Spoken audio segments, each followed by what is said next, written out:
Bienvenue sur notre chaîne YouTube. Ici, nous décortiquons l'actualité, débattons des sujets politiques brûlants et analysons les grandes questions de société. Si vous cherchez un espace où les idées s'affrontent et où l'information est au cœur des discussions, vous êtes au bon endroit. Ne manquez rien. Abonnez-vous et activez la cloche pour recevoir toutes nos analyses, débats et interviews dès leur sortie. Ensemble, enrichissons le débat et façonnons l'avenir. Merci d'être avec nous et n'oubliez pas de partager vos réflexions dans les commentaires. À très bientôt. Bonjour, teacher, bonjour. C'est vrai, c'est vrai. L'heure est grave. Les gars nous tuent. Les barbus nous tuent. Les saligots nous tuent. Les terroristes, leur grand nom, nous tuent. Ils nous tuent en toute impunité que nous nous posons la question, quand est-ce que eux, ils arrêteront de nous tuer, et quand est-ce que nous, on aura la capacité de les affronter efficacement? La seule question qui va être posée ici est celle-ci. Quand est-ce que le derrière sera appelé à aider les FDS, c'est-à-dire les forces de défense du Togo? Quand est-ce que le derrière, en commun accord avec l'armée, va se mettre debout pour attendre de pied ferme les terroristes? C'est la question qui vaille. Il n'y a aucun pays qui a pu vaincre une guerre si le derrière ne tient pas, si le moral de la troupe n'est pas au beau fixe. Lisez Clausewitz, lisez aussi Sun Tzu, les deux meilleurs stratèges de guerre de tous les temps. Vous pouvez avoir les bombes atomiques, vous pouvez avoir les missiles hypersoniques, vous pouvez avoir tout ce que l'Occident a et se vante d'avoir. Si le moral de la troupe n'est pas présent, vous pouvez aller dormir. Les terroristes auront le dessus. Il faut se poser maintenant la question. Dans le septentrion là, est-ce que nos armées, nos militaires ont le moral? Il faut se poser la question.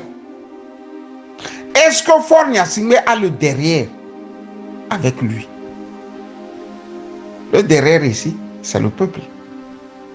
Si les deux questions-là ont des réponses, Faure Gnassingbé peut aller se coucher. Il peut même encore s'ajouter quelques filles dans son lit. La guerre contre les terroristes, il la gagnera. Mais si les deux questions-là n'ont pas eu ou trouvé de réponse, Faure Gnassingbé peut se mettre dans la tête que tôt ou tard, son pouvoir va tomber comme ça. Boya! Il ne pourra rien faire. Il va se retrouver dans la diaspora comme nous. Nous allons lui faire asseoir et lui poser quelques questions. C'est une question ce n'est même plus un problème qui va s'étendre à moyen terme. C'est un problème à court terme. Pour pallier à tout ça là, il est allé chercher les Turcs. Les Français, sentant qu'il est allé chercher les Turcs, lui font maintenant les pieds et les mains. Soit dit en passant, si on le menaçait d'institutions, il va courir directement dans les mains des pays de l'AES. C'est dans cette équation on se trouve actuellement au Togo. Les Français se disent, si on le brutalisait, il va tout de suite, par opportunisme, se retrouver dans les bras des pays de l'AES. Il a un port en eau profonde et il est directement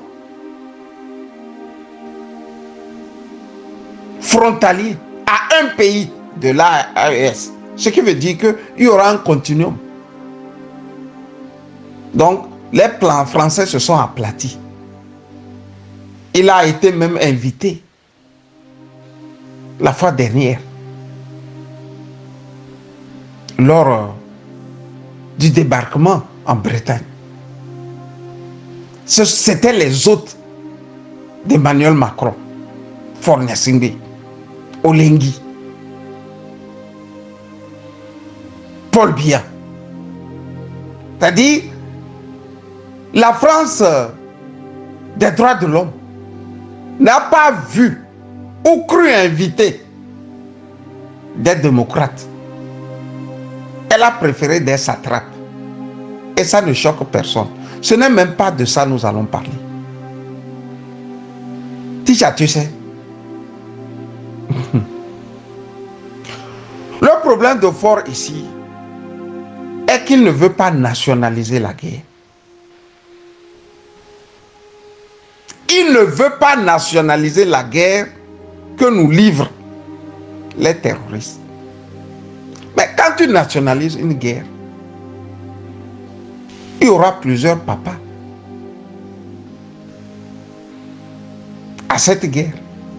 Il y aura le peuple, il y aura les partis d'opposition, il y aura les militaires et il y aura trois même. Après la guerre, il faut partager. Mais il faut s'asseoir maintenant et partager les dividendes du gain. C'est ça, Faure Gnassingbé, lui, il ne veut pas. Tu sais pourquoi il ne veut pas? Parce que si le derrière tient là, l'opposition reviendra en force. Les militaires reviendront en force. Tu entends? Et les parrains de la guerre reviendront aussi en force. J'appelle ici les parrains. Tous ceux qui auront aidé le Togo. La guerre finie. Il faut maintenant remettre tout à plat. Et voir qui a le plus fait.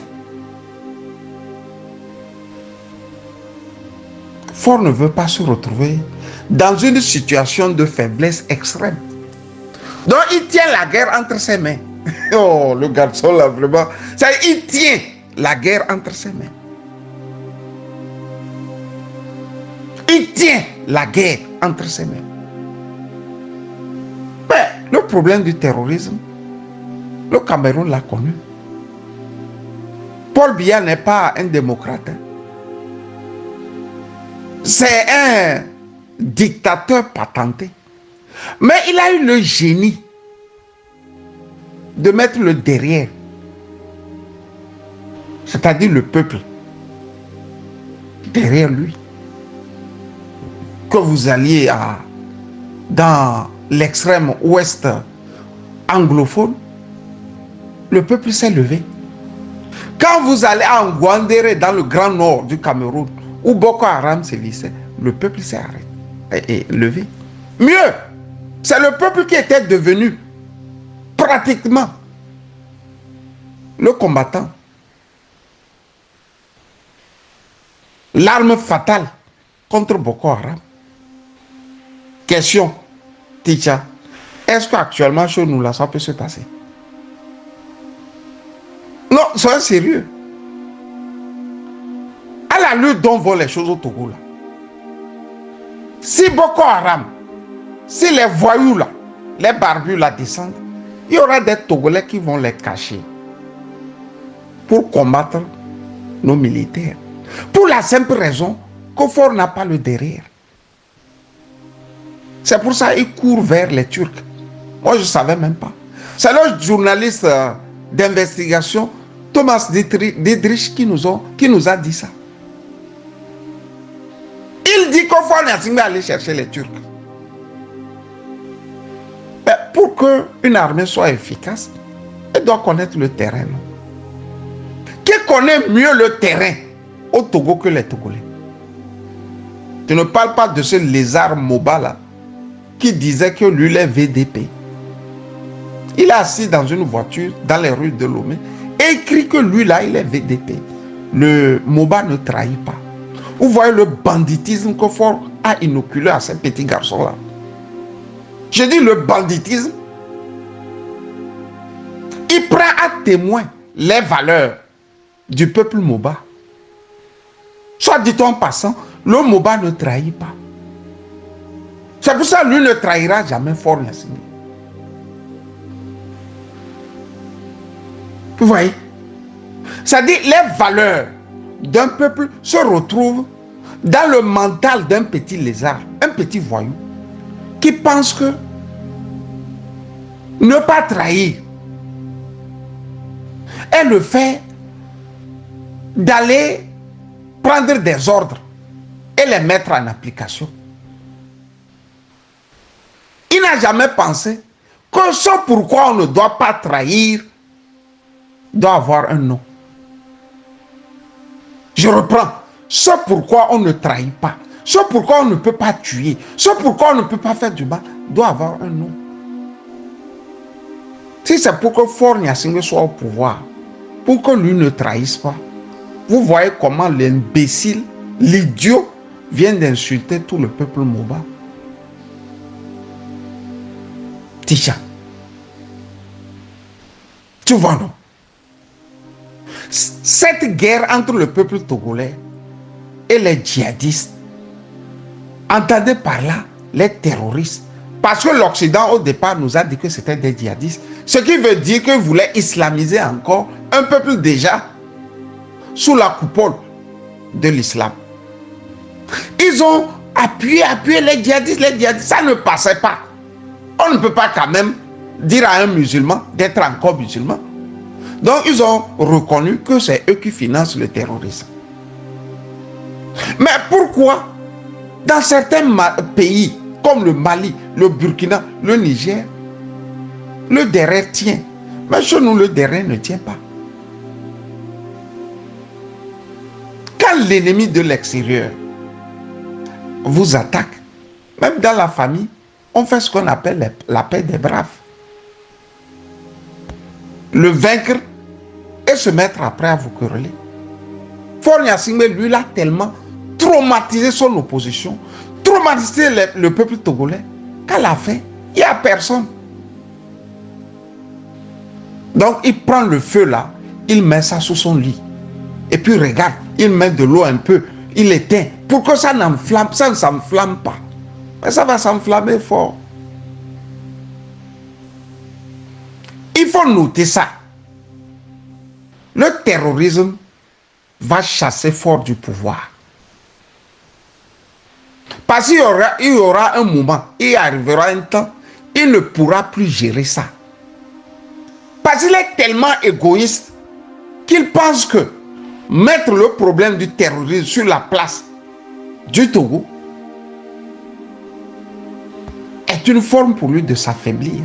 Alors que lui veut devenir plus fort. Il veut devenir plus fort.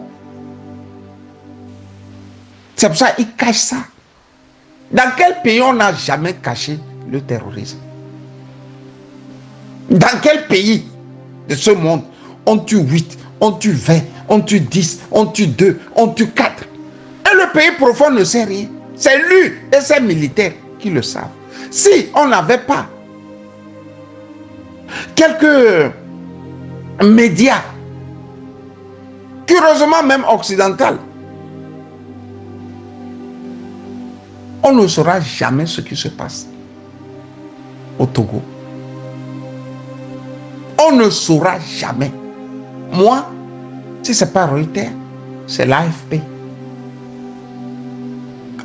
Dans le pays profond là, on n'a pas des sources pour nous remonter les tueries là. Si vous vous rappelez, quand ces bandits là ont commencé,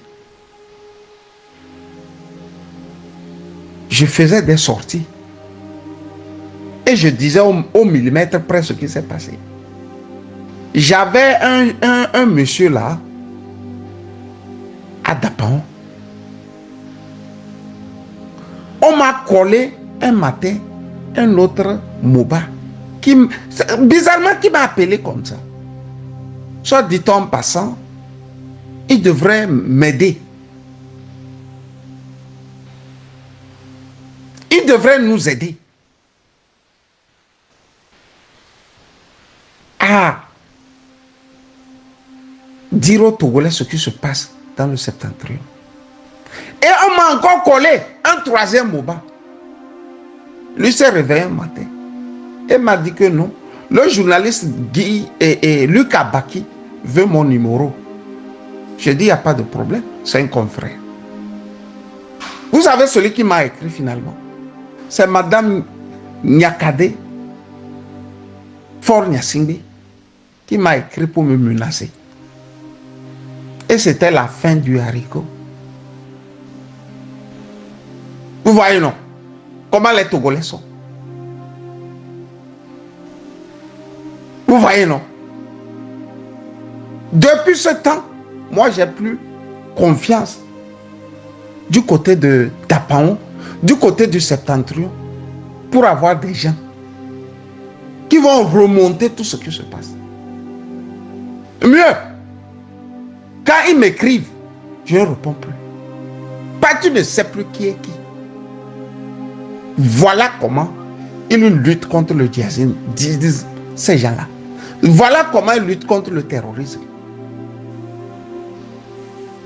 C'est-à-dire, ils essaient d'espionner ceux-là qui vont remonter les sources pour les Togolais. Vous avez vu comment ils sont? Vous voyez? C'est fait en concomitance avec le pouvoir de Lomé. On ne doit pas savoir. Mais le feu là, il va finalement embraser Fort Nyasingbe.